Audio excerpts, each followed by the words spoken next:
जय हिंद साथियों। आज हम पढ़ेंगे गुलाम वंश के प्रमुख शासक रहे शमसुद्दीन इल्तुतमिश के बारे में। इसको हम दिल्ली सल्तनत का वास्तविक संस्थापक भी कहते हैं। इसका शासन वर्ष 1211 से 1236 के बीच में रहा। इसका जन्म 1175 ईस्वी में तुर्किस्तान में हुआ था। यह इल्बारी तुर्क कबीला से संबंध रखता था। इसके माता पिता भी तुर्क जाति से थे। इसके भाइयों में और इसके संबंध बिल्कुल नहीं ठीक थे। यह अपने भाइयों में सर्वश्रेष्ठ था, दिखने में अच्छा लगता था और सुंदर था, जिसके कारण इसके भाइयों में इल्तुतमिश के प्रति बहुत ही ईर्ष्या थी।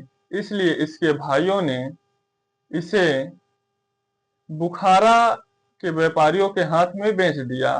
फिर बुखारा के व्यापारियों ने नवाब को बेचा और नवाब ने कुतुबुद्दीन ऐबक को बेचा। कुतुबुद्दीन ऐबक जो इल्तुतमिश का एक दास था, एक गुलाम था।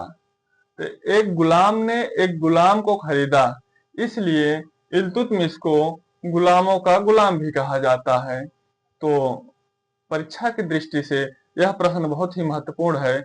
गुलामों का गुलाम किसे कहा जाता है? तो आप इसे बता सकते हैं इल्तुतमिश को। इल्तुतमिश को गुलामों का गुलाम भी कहा जाता है। जब ऐबक ने इसे खरीदा तो इल्तुतमिश ने अपने स्वामी भक्ति और अपनी कर्तव्य परायणता से इल्तुतमिश को प्रसन्न किया। तो इल्तुतमिश ने इसे अमीर शिकार नामक पद दिया। अमीर शिकार, अमीर शिकार वह पद होता था जो शासक को शिकार से संबंधित सभी कार्य कराता था और शासक को शिकार की व्यवस्था करता था।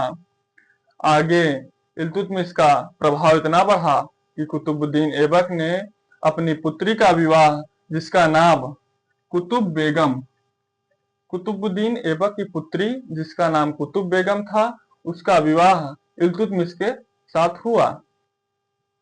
आगे इसकी प्रभावशीलता और भी आगे बढ़ती है। तो कुतुबुद्दीन ऐबक ने इसे 1197 ईस्वी में ग्वालियर और बदायूं का राज्यपाल नियुक्त किया।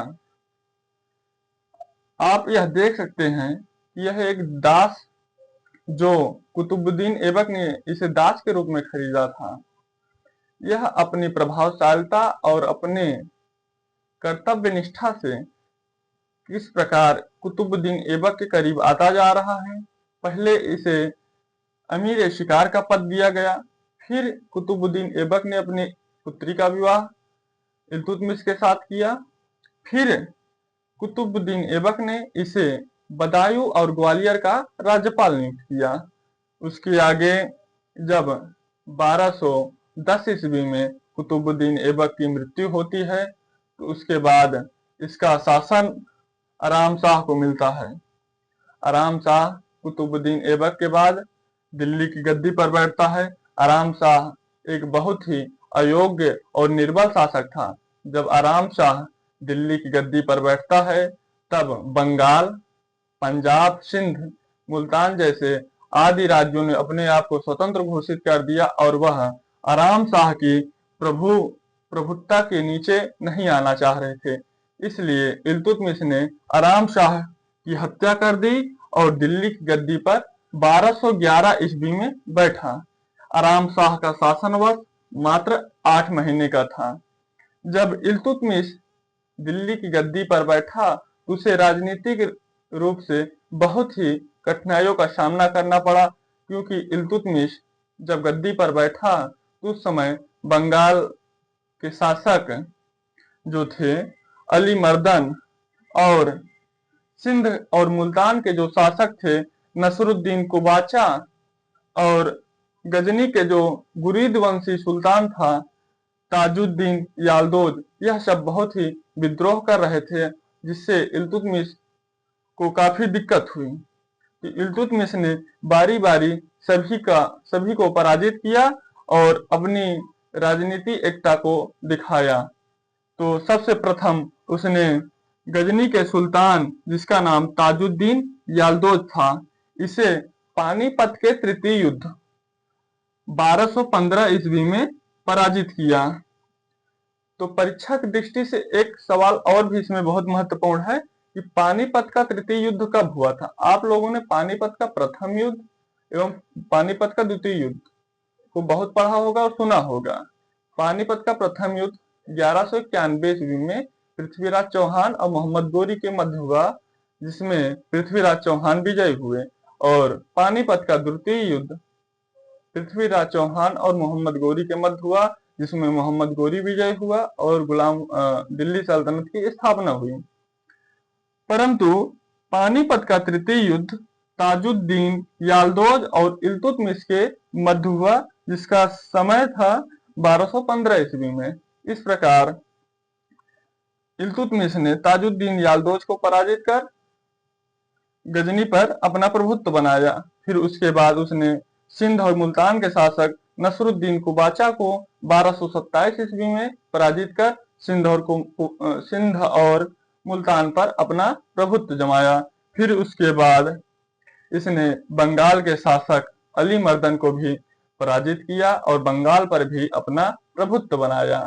और उसके बाद इसने राजपूतों के ओर अपना रुख किया और राजपूत संघर्ष में सर्वप्रथम इसने ग्वालियर पर आक्रमण किया। ग्वालियर के उस समय शासक मंगल सिंह थे। इल्तुतमिश ने ग्वालियर के किले की घेराबंदी करीब 11 महीने तक की थी। 11 महीनों के बाद ग्वालियर के जो राजा थे मंगल सिंह, उन्होंने आत्मसमर्पण किया और ग्वालियर के किले को इल्तुतमिश के सामने आत्मसमर्पण किया। फिर उसके बाद 1135 के लगभग इल्तुतमिश ने उज्जैन पर आक्रमण किया और उज्जैन के प्रसिद्ध महाकाल मंदिर पर आक्रमण किया। वहां के मंदिरों को नष्ट किया और मंदिरों से अपार धन संपदा को इल्तुतमिश ने लूटा। फिर उसके आगे रणथंभौर उस समय पृथ्वीराज चौहान के जो वंशज थे, गहलोत वंशी शाखा के शासक थे, उनको पराजित किया और रणथंभौर पर भी इसने अपना विजय प्राप्त किया। इस प्रकार इसने पहले अपने सिंध, मुल्तान और बंगाल और गजनी पर प्रभुत्व बनाया। उसके बाद इसने ग्वालियर, उज्जैन, रणथंभौर और बुंदेलखंड आदि क्षेत्रों पर अपना प्रभुत्व बनाया। और इसने दिल्ली के अमीरों का भी दमन किया, जो इस इल्तुतमिश के लिए एक बहुत ही गंभीर समस्या बन रहा था। तो इसने दिल्ली के अमीरों को भी नष्ट किया। इसी सब राजनीतिक विजयों के कारण और इसकी जो कुशल रणनीति है, इन सभी को मिलाकर ही इसे दिल्ली सल्तनत का वास्तविक संस्थापक भी कहते हैं। तो यह बहुत ही परीक्षा की दृष्टि से महत्वपूर्ण प्रश्न है और जिसे दिल्ली सल्तनत का वास्तविक संस्थापक किसे कहते हैं, तो आप इल्तुतमिश को जरूर मारना।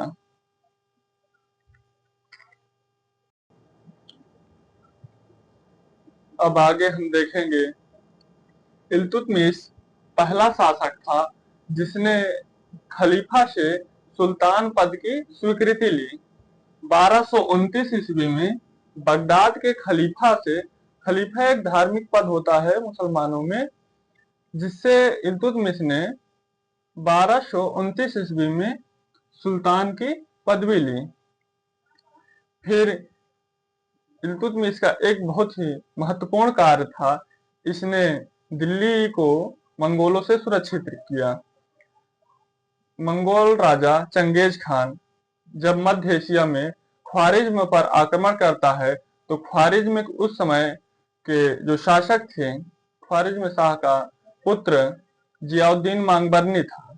जियाउद्दीन मांगबरनी जब चंगेज खान से हार गया, तो उस समय जियाउद्दीन मांगबरनी ने सिंध नदी को पार करते हुए उस समय इल्तुतमिश से अब शरण मांगी और अपनी रक्षा की मांग की, परंतु इल्तुतमिश ने उसे विनम्रता पूर्वक मना कर दिया और दिल्ली को एक बहुत बड़े खतरे से बचाया, क्योंकि उस समय पूरा दुनिया चंगेज खान के क्रूर और निर्दयी अत्याचार से प्रभावित थी। इस प्रकार उसने मंगोलों से दिल्ली को सुरक्षित किया। और एक बहुत ही महत्वपूर्ण प्रश्न यहाँ पर जो बनता है जियाउद्दीन मांगबरनी से, तो जो ख्वारिज्म का शासक था जिसने इल्तुतमिश से शरण मांगी, परंतु इल्तुतमिश ने अपनी कूटनीति और सूझबूझ से उसे मना कर दिया और दिल्ली को एक बहुत बड़े खतरे से बचाया। तो यहाँ पर ये एक महत्वपूर्ण प्रश्न है। फिर अब हम आगे इल्तुतमिश के महत्वपूर्ण कार्य को देखते हैं कि इल्तुतमिश ने आगे स्थापत्य और राजनीतिक क्षेत्र में क्या क्या कार्य किया। तो सबसे पहले हम देखते हैं इल्तुतमिश जो कुतुब मीनार अधूरा था, कुतुब मीनार का नींव जो है कुतुबुद्दीन ऐबक ने डाली थी, परंतु कुतुब मीनार का निर्माण को पूरा कराया इल्तुतमिश ने। तो पहला तो यह हो गया। और दूसरा हम देखते हैं कि इल्तुतमिश पहला शासक था जिसने सबसे पहले शुद्ध अरबी के सिक्के जारी किया। इसके सिक्कों का नाम चांदी में टंका जारी किया और तांबे में जीतल। तो एक बहुत महत्वपूर्ण प्रश्न यहाँ पर भी बनता है कि इल्तुतमिश के सिक्कों के नाम क्या थे। तो उसने चांदी में टंका और तांबे में जीतल जारी किया। तो आप इसे नोट डाउन कर लीजिए। फिर आगे देखते हैं, इसने इक्ता प्रणाली लागू किया। इक्ता प्रणाली वह है, इक्ता प्रणाली जो है भूमि को इक्ता में बांट दिया जाता है और इक्ता धारक को इक्तादार कहते हैं। जो इक्ता का मालिक होता है उसे इक्तादार कहते हैं और इक्तादार को शासक के प्रति वफादार होना पड़ता है और शासक की सैन्य गतिविधियों पर उसकी सैन्य सेनाओं पर के इक्ता जिम्मेदार होता है, इक्तादार जो होता है। यह भी बहुत महत्वपूर्ण प्रश्न है कि किस शासक ने इक्ता प्रणाली को प्रारंभ किया, इक्ता प्रणाली को लागू किया। तो आप बता सकते हैं कि इक्ता प्रणाली को इल्तुतमिश ने लागू किया।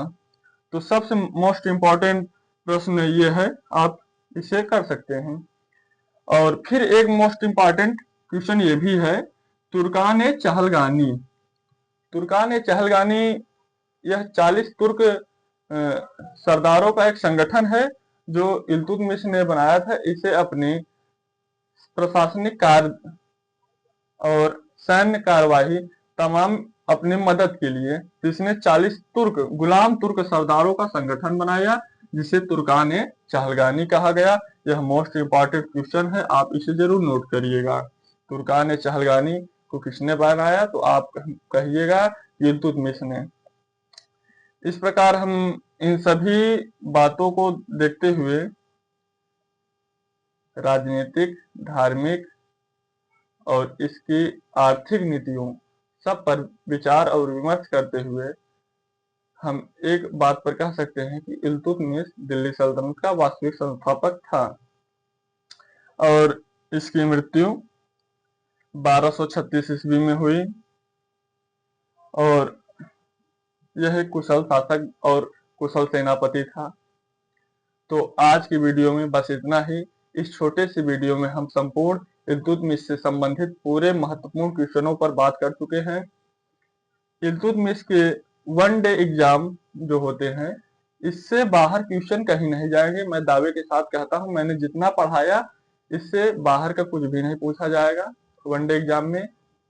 और हमारा यह वीडियो अगर आपको अच्छा लगा हो तो आप हमारे इस वीडियो को लाइक, शेयर और सब्सक्राइब जरूर करिएगा। धन्यवाद।